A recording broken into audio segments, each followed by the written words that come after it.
Hello everyone, you all are welcome in law vita. मेरा नाम आराध्या गुप्ता है और आज हम लोग इस लेक्चर में the Rajasthan public examination prevention of unfair means act 1992 इस एक्ट को डिस्कस करेंगे।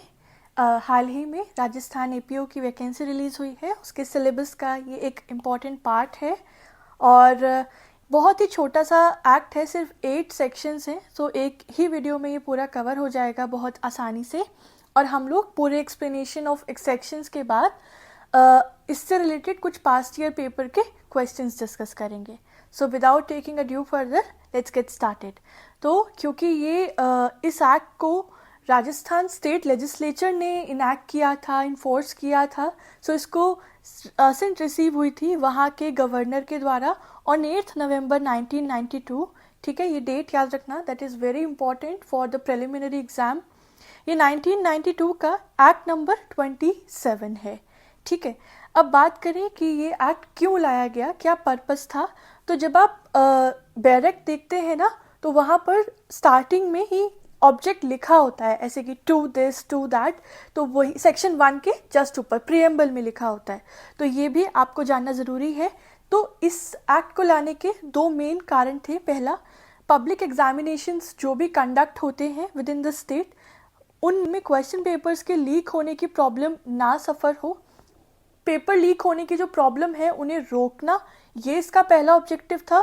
दूसरा, जितने भी पब्लिक एग्जामिनेशंस होते हैं उनमें अनफेयर मीन्स को रोकना, जो भी लोग गलत तरीके से पेपर डिस्क्लोज कर देते हैं या फिर किसी न किसी गैजेट का इस्तेमाल करके पेपर देते हैं, तो ये जितनी भी अनफेयर रॉन्गफुल मेथड हैं ऑफ गिविंग द एग्ज़ाम, उन सबको रोकना और पेपर लीकेज को रोकना, ये इसके 2 प्रोमिनेंट ऑब्जेक्टिव्स थे।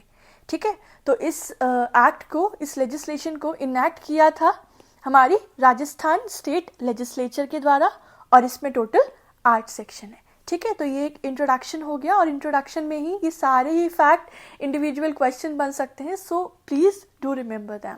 चलिए अब सेक्शंस के साथ शुरुआत करते हैं।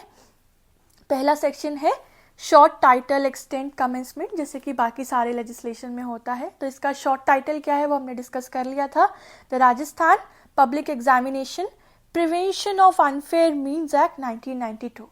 इसके बाद इसका एक्सटेंट क्या होगा, तो ये राजस्थान के लिए ही बनाया गया है इस लॉ को। So its extent is to the whole of state of Rajasthan, Rajasthan के पूरे टेरिटरी में ये प्रिवेल करेगा। और इसकी कमेंसमेंट डेट कहें, इन्फोर्समेंट डेट कहें, यानी कि कब से ये लागू हुआ, सो दैट वाज 11 नवंबर 1992। यानी कि जब गवर्नर ने 8 नवंबर को इसे असेंट दी, उसके 2 दिन के बाद ही ये लागू हो गया पूरे राजस्थान में। ठीक है, अब सेक्शन 2, जैसे कि जनरली सभी लॉज में होता है डेफिनेशन क्लॉज या फिर इंटरप्रिटेशन क्लॉज कहें, तो इसमें 4 डेफिनेशंस एक्सप्लेन है, ABCD। शुरुआत होती है एग्जामिनेशन सेंटर के साथ। तो एग्जामिनेशन सेंटर का क्या मतलब है, इसका मतलब है कोई भी ऐसा स्थान, कोई भी ऐसी प्लेस जो कि अथॉरिटीज़ के द्वारा फिक्स की गई हो कि यहाँ पर पब्लिक एग्जामिनेशन कंडक्ट कराया जाएगा, that place is simply called the examination centre.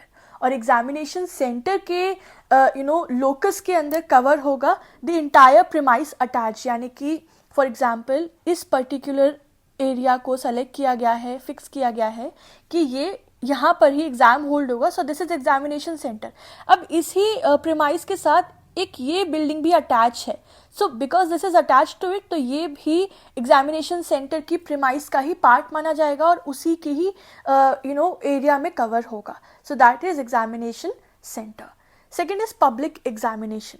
तो पब्लिक एग्जामिनेशंस की कैटेगरी में वो सारे एग्जाम्स कवर हो रहे हैं इसमें जो भी इस एक्ट के शेड्यूल में मेंशन है। एक शेड्यूल होता है जो कि हमें बताता है कि कौन कौन से एग्जाम्स पर ये एक्ट लागू हो रहा है, तो वो हम लोग सेक्शन 8 के बाद कवर करेंगे। ठीक है, सो फॉर नाउ बस इतना जानो, पब्लिक एग्जाम और ऑल दोज एग्जाम्स जो कि शेड्यूल में मेंशन है। Next, unfair means. ठीक है, अनफेयर मीन्स उन्हीं चीज से related to the public examination. हम यहाँ पे अनफेयर मीन्स सिर्फ पब्लिक एग्जामिनेशन के कंडक्ट में ही बात कर रहे हैं, बाकी ट्रेड में अनफेयर मीन्स क्या होता है, कस्टम में अनफेयर मीन्स क्या होता है, हम उनकी बातें नहीं कर रहे हैं।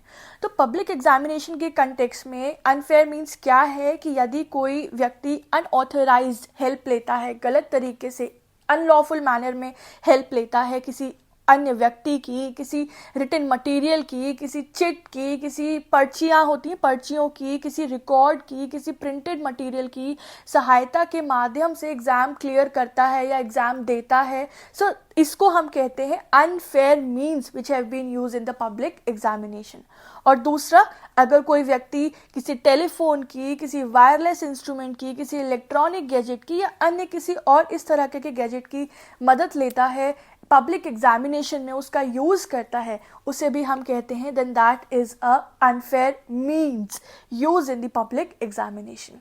ठीक है, तो सी याद रखना, अनफेयर मीन्स किसी व्यक्ति से, किसी मटेरियल से हेल्प लेना या किसी गैजेट से हेल्प लेना। एंड डी जो आखिरी डेफिनेशन है, दैट सेज कि जो भी शब्द आईपीसी यानी कि इंडियन पिनल कोड 1860 में इस्तेमाल किए गए हैं, अगर उन शब्दों का प्रयोग इस एक्ट के अंदर हो रहा है तो उनका वही मतलब होगा, वही सेम मतलब होगा जो आईपीसी में डिफाइन किया हुआ है उसकी इंटरप्रिटेशन क्लॉज के अंदर।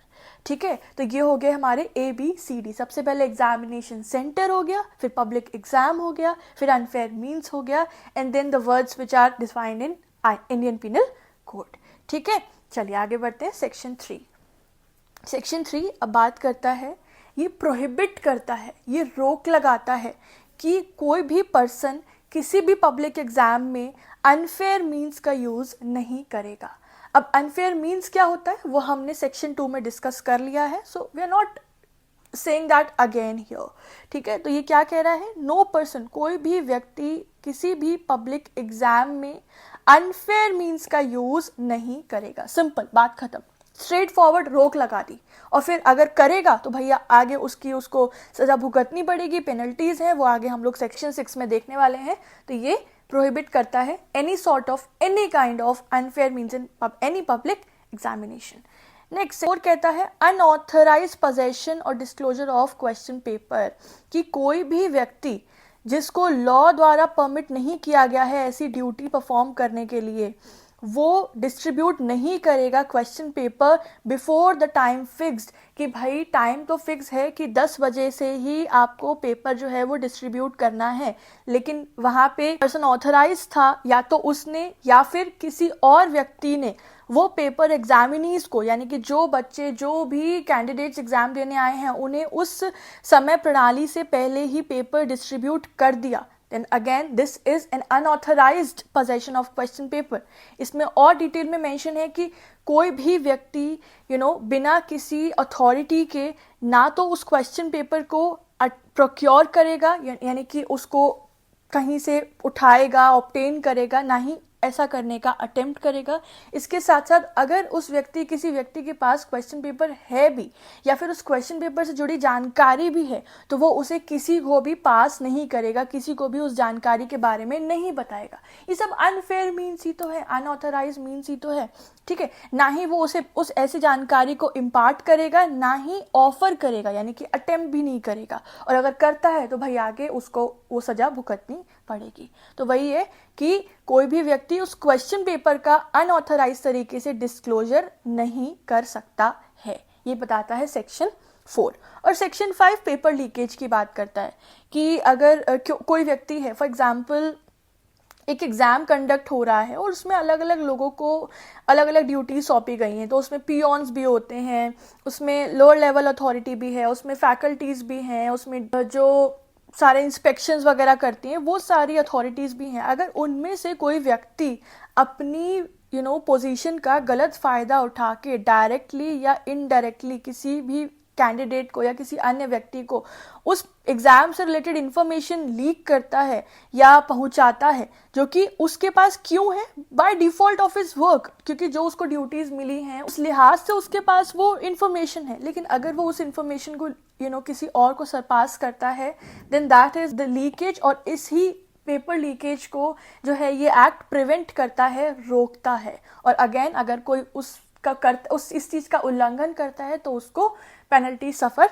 करनी पड़ती हैं। सो क्या लिखा है, the person who is interested with any work related to public exam shall not नहीं करेगा डायरेक्टली चाहे इनडायरेक्टली, वो ऐसी इंफॉर्मेशन किसी और व्यक्ति को नहीं देगा जो उसके पास है related to the exam due to his work, अपने कार्य के कारण से। ठीक है, अब भाई अगर कोई 3, 4 और 5 का उल्लंघन करता है तो देखो क्या क्या उसको सजा मिलती है, उस व्यक्ति को 3 साल तक की सजा हो सकती है। ठीक है, यहाँ मैक्सिमम लिखा है, यानी कि 6 महीने के लिए भी वो जेल में जा सकता है, 1 साल के लिए भी, 2 साल के लिए भी, 2.5 साल के लिए भी, but 3 year is a maximum imprisonment. या फिर उसके ऊपर 2,000 रुपए का फाइन भी इम्पोज हो सकता है, ये अगेन मैक्सिमम है, या फिर उसको इम्प्रिजनमेंट के साथ साथ फाइन दोनों की ही सजा हो सकती है। So this is the penalty for the contravention of section 3, 4 and 5। ठीक है, ये हो गया सेक्शन 6।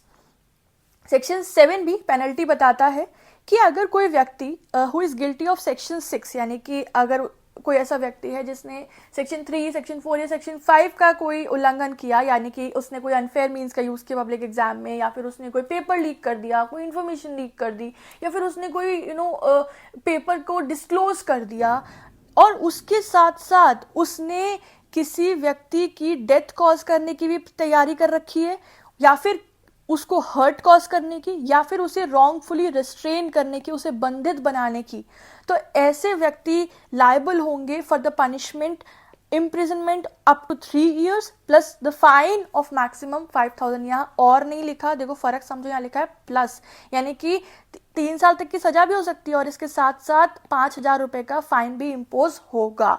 ठीक है, और नहीं है यहाँ पे।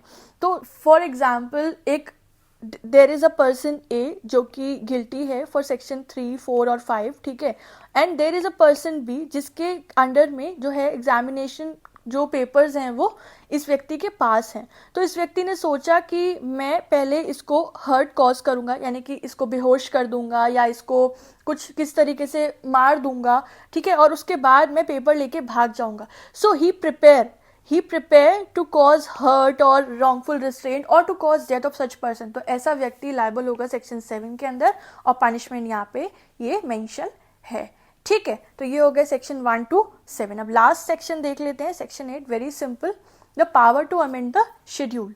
तो यहाँ पे because it is a state legislation, तो यहाँ पे स्टेट गवर्नमेंट के पास पावर है कि जो शेड्यूल में अलग अलग एग्जामिनेशन, पब्लिक एग्जामिनेशन की लिस्ट मेंशन है, उसमें स्टेट गवर्नमेंट जब भी चाहे by notifying in the official gazette वो इस शेड्यूल में कोई और भी पब्लिक एग्जामिनेशन इंक्लूड कर सकती है। यानी कि इस शेड्यूल में अगर एडिशन करना है तो वो स्टेट गवर्नमेंट के पास पावर है, he has a power to amend, it has a power to amend the schedule. ठीक है, तो ये हो गया section 8, and with this we are done with the complete Rajasthan public examination act 1992। और अब हम लोग देख लेते हैं शेड्यूल में कौन कौन से एग्जाम्स में। तो देखो इसके अंदर टोटल 8 पब्लिक एग्जामिनेशन अभी तक मेंशन है।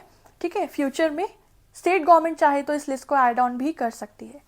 तो पहला है the exam conducted by the board of secondary education for Rajasthan under the Rajasthan secondary examination act 1957। देखो जैसे सीबीएसई होता है ना, तो सीबीएसई होता है central board of secondary examination, तो बिल्कुल उसी की तरह है ये राजस्थान बोर्ड है, the board of secondary education for Rajasthan, जो कि इस एक्ट के अंतर्गत एग्जाम कंडक्ट कराते हैं, तो वो एग्जाम इसमें कवर हो रहा है। सेकेंड, जो भी कोई university as per the provisions of law India में कंडक्ट कराती है एग्जाम, वो सारे ही एग्जाम्स बाय एनी यूनिवर्सिटी इस लिस्ट में कवर हो रहे हैं। इसके अलावा कोई भी एग्जाम जो आरपीएससी यानी कि राजस्थान पब्लिक सर्विस कमीशन या फिर यूपीएससी यानी कि union public service commission conduct कराती है, वो सब भी इसमें कवर होते हैं। देन अगर कोई ऑटोनॉमस कॉलेज है स्टेट के अंदर, यानी कि राजस्थान के अंदर कोई अन्य प्राइवेट कॉलेज है, वो भी कोई एग्जाम कंडक्ट करा रहा है, तो उस पर भी ये एक्ट लागू होता है। इसके अलावा the exam conducted by railway recruitment board Ajmer, exam conducted by Rajasthan high court, exam conducted by Rajasthan subordinate and ministerial service selection board, या फिर ऑल इंडिया ट्रेड टेस्ट जो कि कौन कंडक्ट कराता है, DGT, the directorate general of training new Delhi. तो ये 8 तरह के टेस्ट या पब्लिक एग्जामिनेशंस हैं जिन पर ये act the Rajasthan public examination act लागू होता है ऑफ 1992, राइट। सो ये हो गया हमारा पूरा का पूरा एक्ट का explanation along with the schedule and the general introduction as well as the all 8 sections। अभी हम लोग जल्दी से कुछ प्रीवियस ईयर क्वेश्चन देखते हैं, then we'll sum up this lecture. देखिए ये कुछ 10 क्वेश्चंस हैं जो हम पहले पुराने राजस्थान एपीओ एग्जामिनेशन में आ चुके हैं इस एक्ट से रिलेटेड, वो हम लोग यहाँ डिस्कस कर रहे हैं। पहला है कि the public examination is dash under the public examination act, यानी कि ये ऑप्शंस हैं, इनमें से कौन कौन से एग्जाम हैं जो पब्लिक एग्जामिनेशन की श्रेणी में आ रहे हैं under the Rajasthan public examination act. अब देखो आप इस वाले क्वेश्चन को सिर्फ तब भी अटेम्प्ट कर पाओगे जब आपने शेड्यूल पढ़ा हो। तो चलो ऑप्शन देखते हैं। एग्जाम कंडक्टेड बाय आरपीएससी, हाँ ये था उस लिस्ट में। Exam conducted by railway recruitment board, yes it was also there. The exam conducted by Rajasthan high court, तो ये तीनों ही एग्जामिनेशन कवर होते हैं। So the answer is all of these. Let me take it, all of these, ठीक है। Next, under the Rajasthan public examination act unfair means का क्या मतलब है? तो ये हमने पढ़ा था सेक्शन 2 के क्लॉज सी में, ये मेंशन था अनफेयर मीन्स का definition. So unauthorized help from any person while answering questions in a public examination, किसी व्यक्ति की मदद लेना, या फिर unauthorized possession of question paper, या फिर unauthorized disclosure of question paper. तो जितना मैं समझ रही हूँ ये तीनों ही अनऑथराइज्ड मीन्स हैं, इसलिए इसका आंसर होगा ऑल ऑफ दीज। अगला, who has a power to amend the schedule, तो बताओ आरपीएस इस एक्ट के अंदर शेड्यूल को अमेंड करने की पावर किसके पास है? हमने पढ़ा था सेक्शन 8 के अंदर।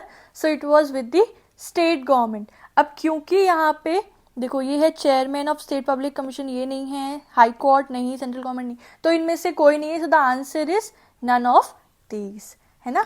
Next, what is the maximum fine for contravention of section 3? तो फाइन का प्रोविजन क्या है अगर सेक्शन 3 का कोई उल्लंघन करता है तो? So this is mention in section 6। The answer is 2000 rupees, right.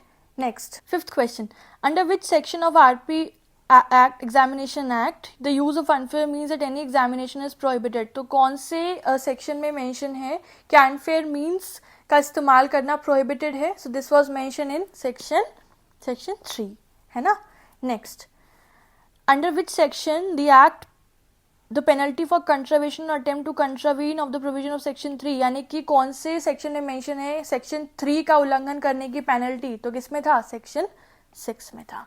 Next, under which section of Rajasthan public examination act the penalty for offence with preparation to cause hurt? तो प्रिपरेशन वाला सेक्शन कौन सा था कि अगर आपने ये ऑफेंस कमिट 3, 4, 5 के ऑफेंस कमिट करने के साथ साथ अगर आपने प्रिपरेशन की to cause hurt, to cause death और टू कॉज रॉन्गफुल रेस्ट्रेंट, तो ये था सेक्शन 7 में। तो दो ही सेक्शन है पेनल्टी के, section 6 and section 7। Next, under which section the unauthorised possession और disclosure of question paper is prohibited? तो कौन सा था? दिस इज सेक्शन 4, है ना। नेक्स्ट,